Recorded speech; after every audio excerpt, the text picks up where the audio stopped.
Je voudrais quand même qu'à l'entame de cette émission qu'on parle un peu littérature avec ce livre que j'ai trouvé très intéressant puisque j'ai pris le temps nécessaire quand même de le lire, et c'est écrit par Yaovi Marcel Attalé. Et Marcel, bonjour. Bonjour. J'espère que vous allez bien. Je vais bien, merci. D'accord, et les activités? Ça va. Ça va? On rend grâce. Justement, j'ai lu alors ce livre et j'ai souhaité quand même que vous veniez nous parler un peu de ce livre, mais le livre, vous l'avez titré « Fleurie sous les tempêtes, l'éveil d'une force inaltérable ».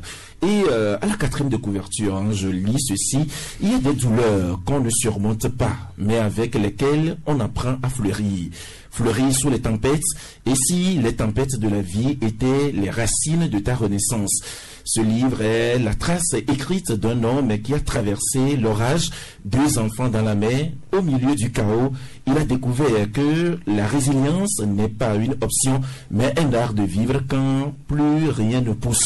Et ces pages sont une main tendue, un souffle d'espoir, un chant de résilience pour celles et ceux qui refusent alors de sombrer. Alors, d'abord, quand on prend le titre « Fleurir sous les tempêtes », comment cela vous est arrivé alors de choisir ce titre? Bon, mais aussi banal que cela soit, ce livre est le récit de ma vie personnelle. Là, je me dis... ça veut dire que c'est une autobiographie? Oui, disons une autobiographie. Et aussi de coaching. Parce que je suis un mental coach par formation. Là, je me dis, toute personne traverse une tempête. Et là, comment la traverser? Là, c'est sur ce point que j'ai voulu écrire, mettre à la disposition du public mes expériences personnelles qui vont permettre à tout un chacun qui, en ce moment précis, nous écoute, ou ceux qui auront la chance de lire mon livre, de savoir s'outiller pour mieux traverser leur tempête. Alors, c'est quoi concrètement cette tempête dont vous parlez? Là, je parle d'une vie personnelle d'un papa qui se retrouve après 16 heures de boulot avec 2 enfants sur la mer, tout seul. Et je parle ici d'Occident, là, puisque vous êtes un Togolais vivant en Allemagne. Près d'une trentaine d'années. Là, et tu te retrouves seul avec 2 enfants. Je parle bien de 2 fillettes. Et il faut bien travailler, il faut bien s'occuper d'elles aussi. Et comment arriver à s'aligner sur ça et comment surmonter tout ça. Et je dirais qu'aujourd'hui, après presque 4 ans, je peux me dire, voilà, le défi est relevé et j'en suis quelque part fier. Oui, et justement, c'est vrai que quand on écoute ces histoires, votre histoire est un peu atypique parce que quand on prend de famille monoparentale, la plupart du temps, c'est la femme qui éduque, la femme qui prend en charge alors les enfants. Mais vous, à un moment donné, dans ce cas précis, c'est vous qui prenez la charge alors de ces enfants. Comment ce défi a été relevé? Bon, moi, je me dis, c'est d'abord par la force des choses et secondo aussi par des valeurs qui me sont propres. Je me dis, voilà, si il arrive et que ce qui est arrivé, toute situation de vie, je dois toujours me relever. Et du jour au lendemain, je me retrouve dans une situation où il fallait faire un choix. D'abord, garder ses enfants ou en fait aussi les remettre à leur maman. Et la décision, ma réflexion a été, est-ce que je veux donner une éducation de base à mes enfants en étant proche d'elles?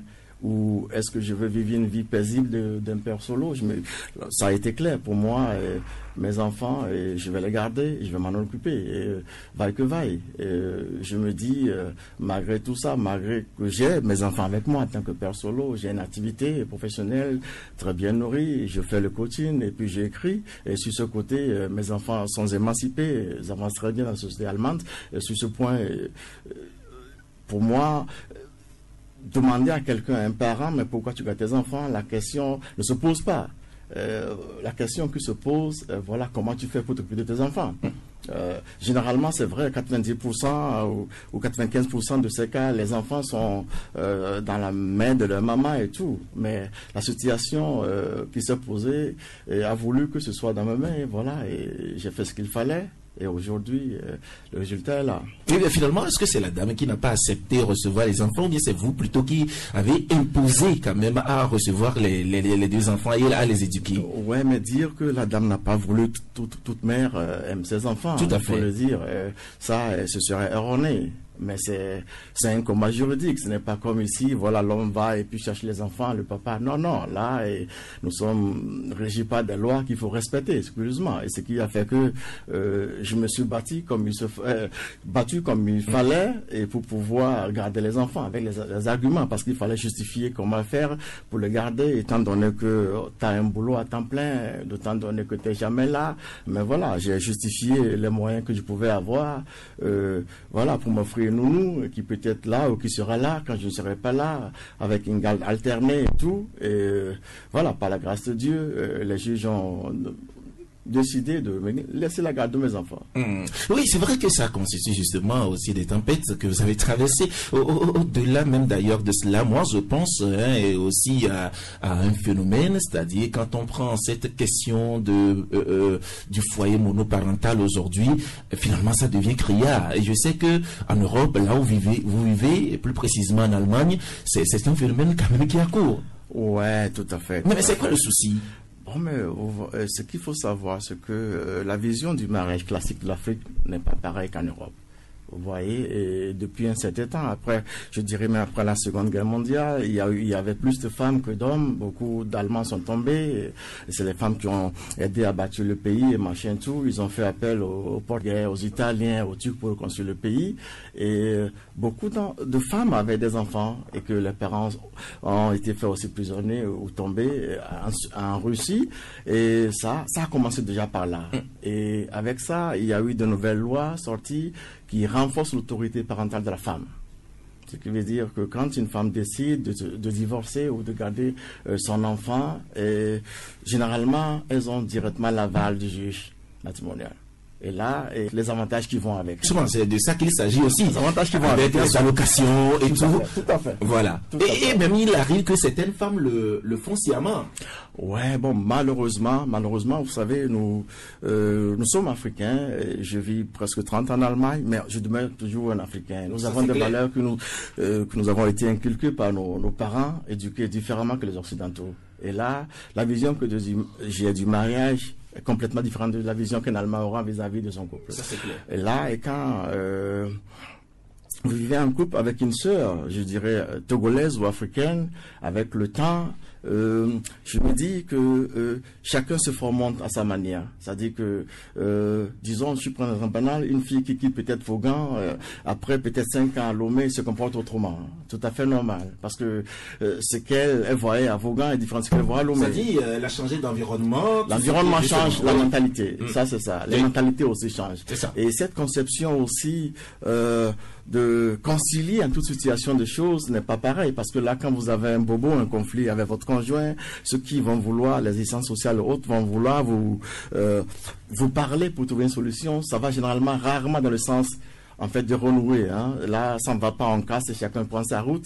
Et là, passant, ça ne facilite pas non plus les relations aujourd'hui que nos frères vivent en Occident. Ça veut dire que le divorce est plus prisé là que les valeurs du mariage. Je dirais même que le divorce vaut même mieux que le mariage là, parce que pour beaucoup, le mariage c'est que voilà, vous êtes en couple, l'homme gère généralement tout, et la femme, mais bon voilà, pour elle, quand elle vivra seule, elle est seule, elle est émancipée, et elle peut peut-être aussi avoir des avantages. Et là, c'est là où le danger se joue. Ok, c'est là où les enjeux se jouent. Ces enjeux, c'est que des fois, je dirais ces enjeux sont économiques des fois et des fois aussi culturels.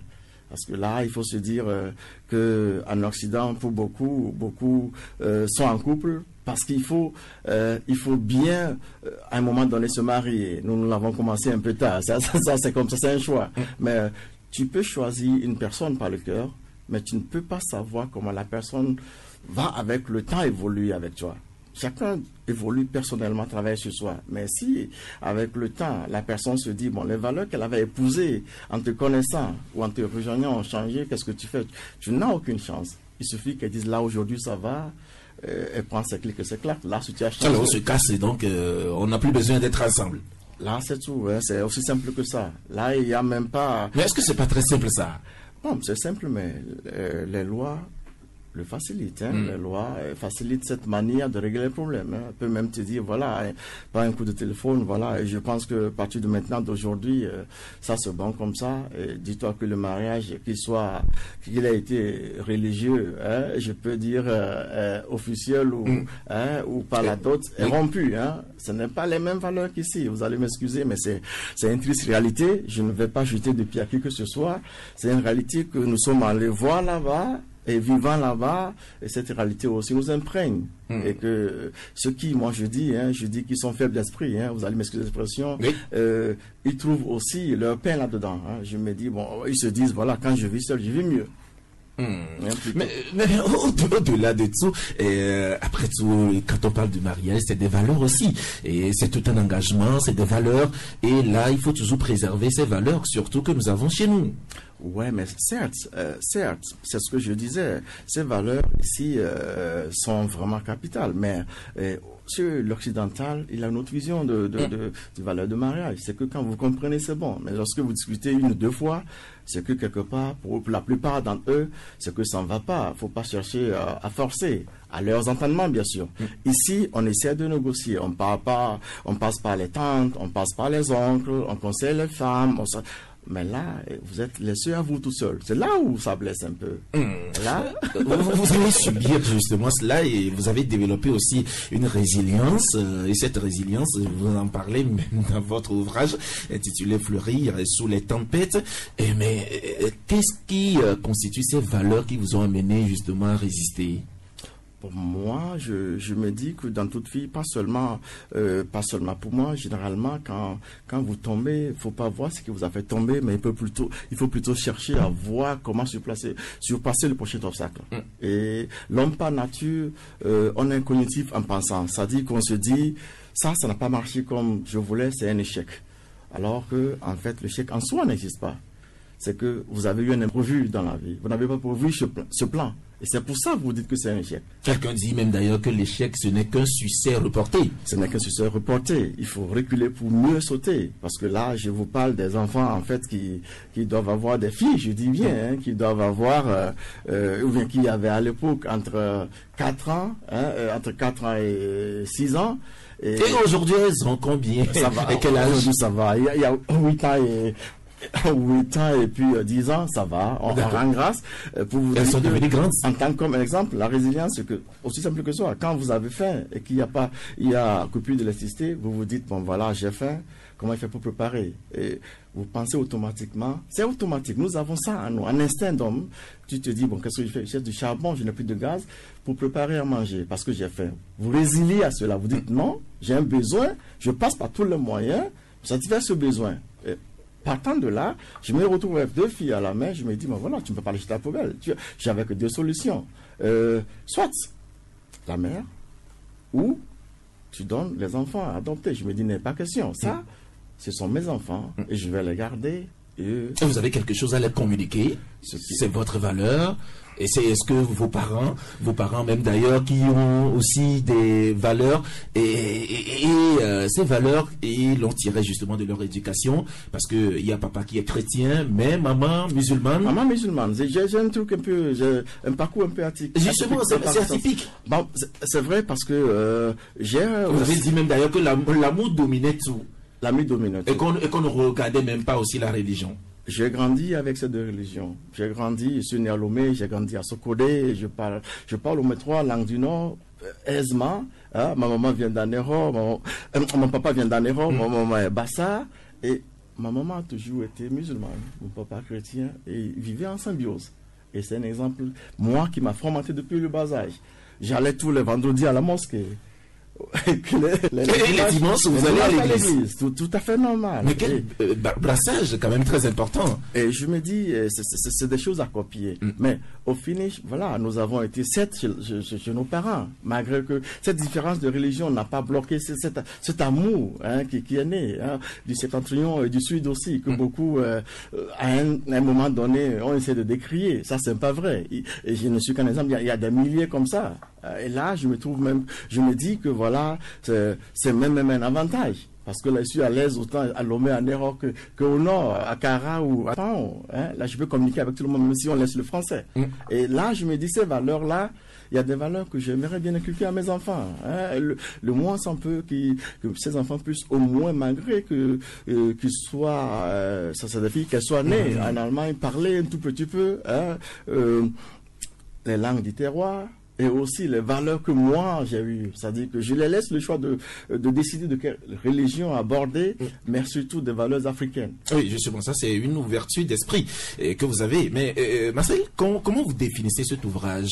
Est-ce que c'est un outil un outil alors de développement personnel? Et je ne sais pas.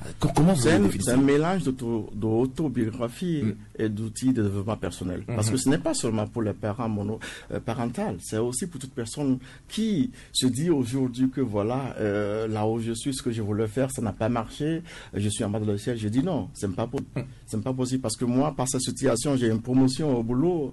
Aujourd'hui, je coach beaucoup de personnes et aujourd'hui, j'écris et ce ne serait pas le dernier.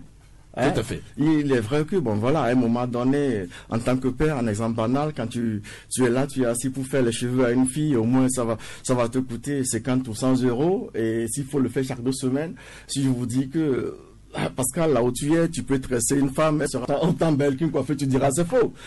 Mais c'est dans la résilience que tu apprends ça. Tout à fait. Tu vois, j'ai décidé d'avancer dans un orage où beaucoup auraient dit mais pas possible, il faut que j'abandonne. C'est ce que je demande à tout un chacun. C'est un instinct qui est déjà en nous, mais il faut seulement cultiver ça.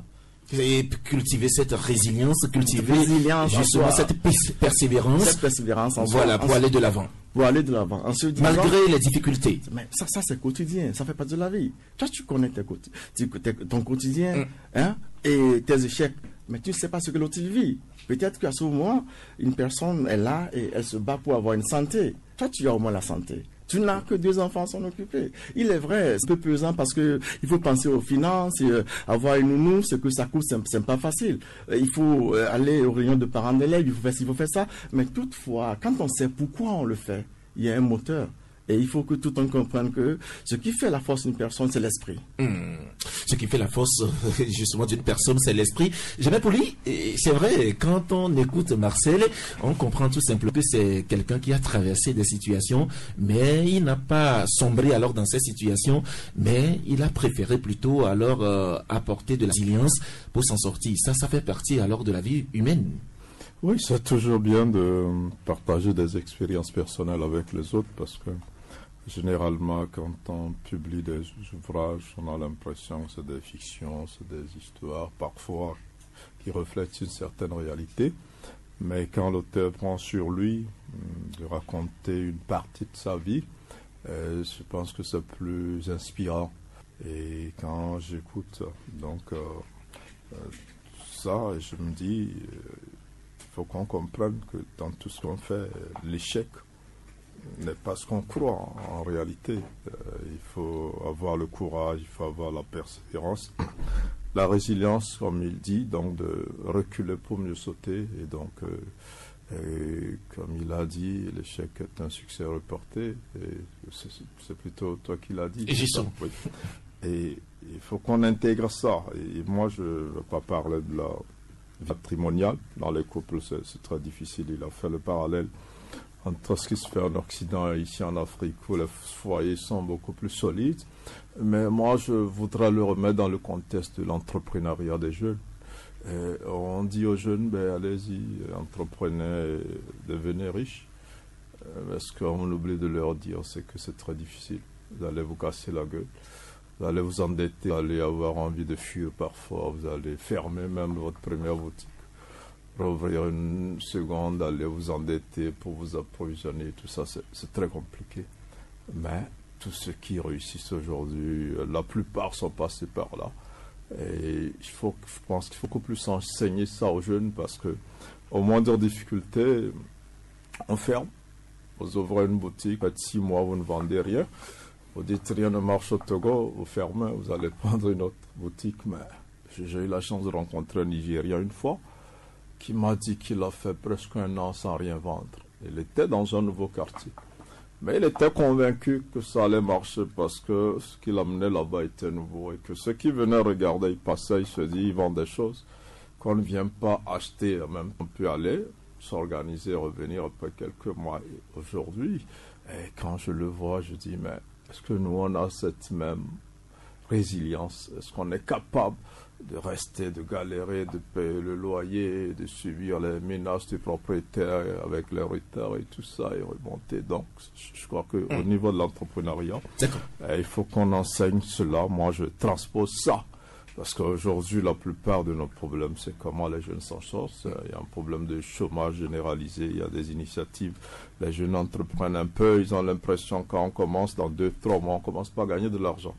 Et quand ce n'est pas le cas, ils abandonnent, ils disent ça ne marche pas, c'est un domaine. Et des fois, il arrive même d'ailleurs que quand on commence pas à gagner de l'argent, peut-être, alors on commence pas à bouffer même cela aussi, en croyant tout simplement que ça viendra aussi comme cela. Ben voilà.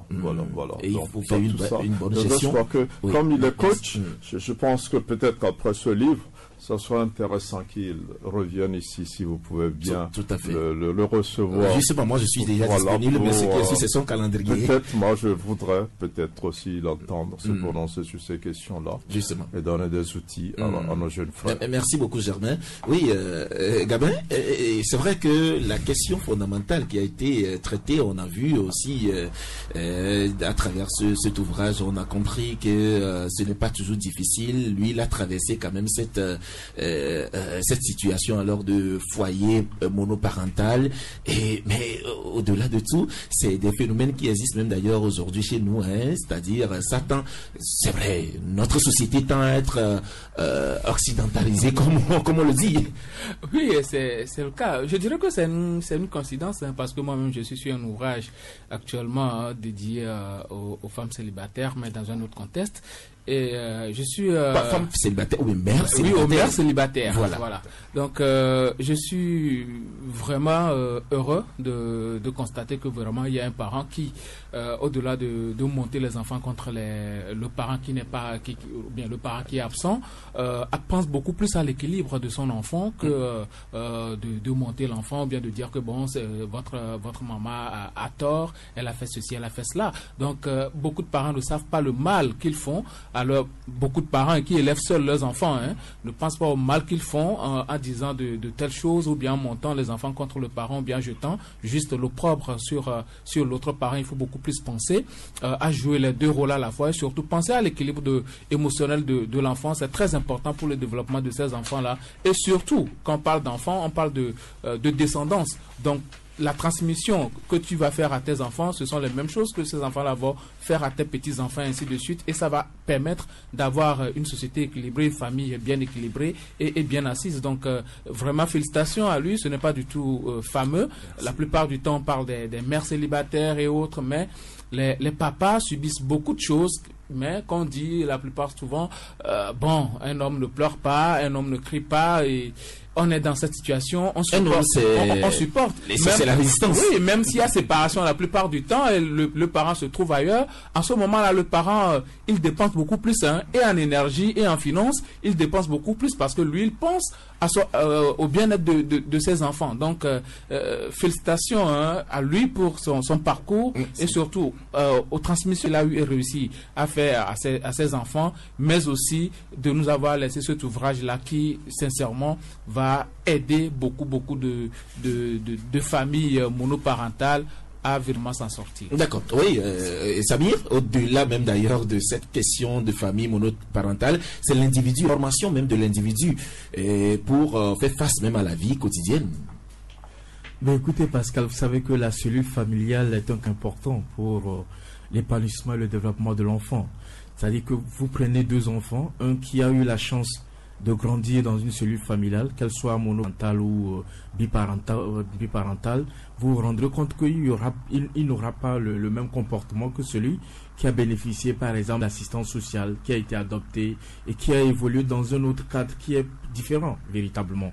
Et nous avons l'habitude d'entendre beaucoup plus les femmes se prononcer sur ces questions-là, que le père de ses enfants l'a abandonné avec les enfants et tout cela, qu'elle a subi un traumatisme psychologique et tout. Mais si aujourd'hui on a la chance d'avoir l'expérience de ces hommes-là qui ont eu la chance de prendre leurs responsabilités face à ces situations et qui essayent de partager ce qui leur a permis de surmonter cela, je pense que c'est à saluer véritablement, à s'approprier, parce que c'est des situations rares qu'on voit véritablement. Mais au-delà, ça reste mon analyse, il faut reconnaître que la famille est en crise, que ce soit en Occident ou au Togo. La famille est... En Afrique, en général. Absolument. Aujourd'hui, quand vous prenez... Je m'amusais à discuter avec une connaissance qui est juge matrimonial au tribunal de Lomé. Il me disait le nombre de divorces qu'il enregistre par jour au tribunal de Lomé. Vous n'en revenez pas, Pascal.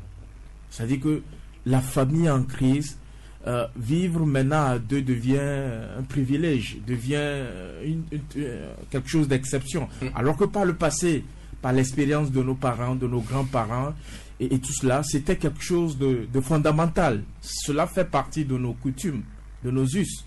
Mais aujourd'hui, je pense que Gabriel a évoqué, notre société semble s'occidentaliser de plus en plus véritablement, où la femme, au-delà du rôle traditionnel qu'on la connaît véritablement dans la société africaine, elle semble avoir découvert d'autres, je sais pas, d'autres rôles, d'autres comportements et tout cela, ce qui ne facilite pas donc.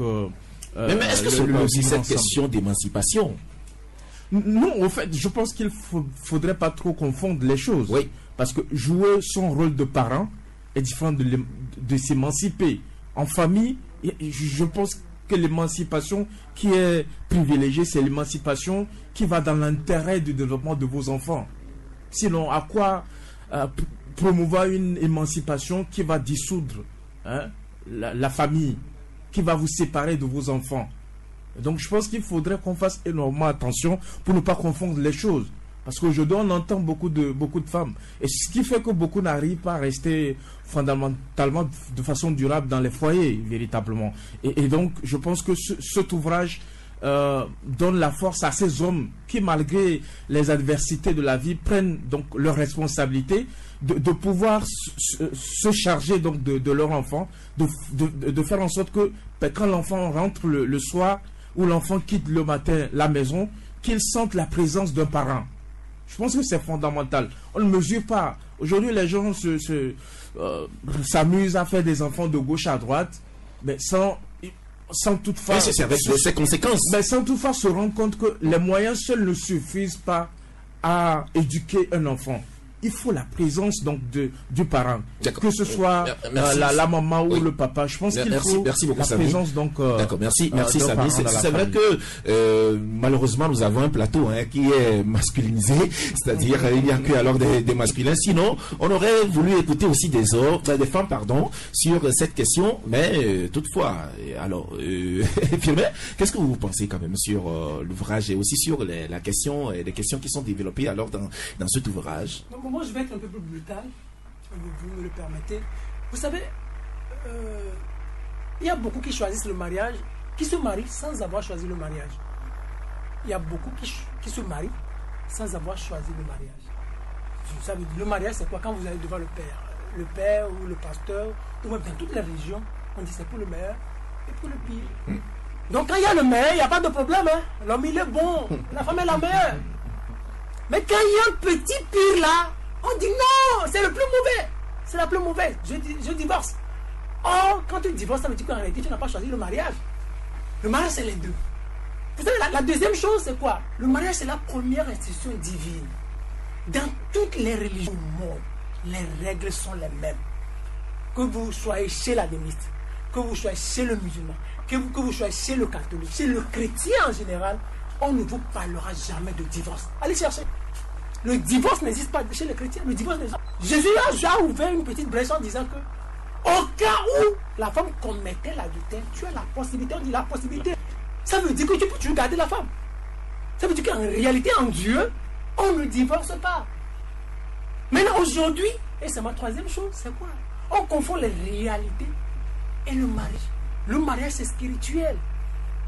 Pourquoi on parle d'harmonie? C'est la spiritualité au fait qui accompagne. Donc, les gens aujourd'hui choisissent les réalités. C'est-à-dire qu'il me fait souffrir, elle m'a fait ceci, donc je divorce.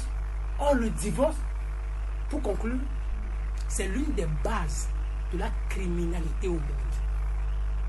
Pourquoi vous dites ça? Oui, allez chercher. La plupart des enfants qui deviennent des criminels, des bandits, cherchez, sont des enfants qui sont déséquilibrés, qui n'ont pas eu la chance, comme Samy le disait, d'avoir vécu dans une famille harmonieuse. La base de la criminalité aujourd'hui dans le monde, allez chercher, c'est le divorce. C'est le divorce. Un enfant non équilibré, c'est un enfant, c'est le criminel de demain. C'est l'enfant qui va commettre des délits à l'avenir. C'est pour ça que quand les gens s'amusent, on vous fait la dot, on vous marie, après vous dites divorce, tout ça là. Mais vous constituez, vous créez un danger pour l'humanité de demain. Donc la meilleure des choses que moi je pourrais demander, essayons de réfléchir avant de nous marier. D'accord. Essayons, et sachons que lorsqu'on rentre dedans, on ne peut jamais. D'accord. Merci beaucoup, Firmin. Merci, cher confrère.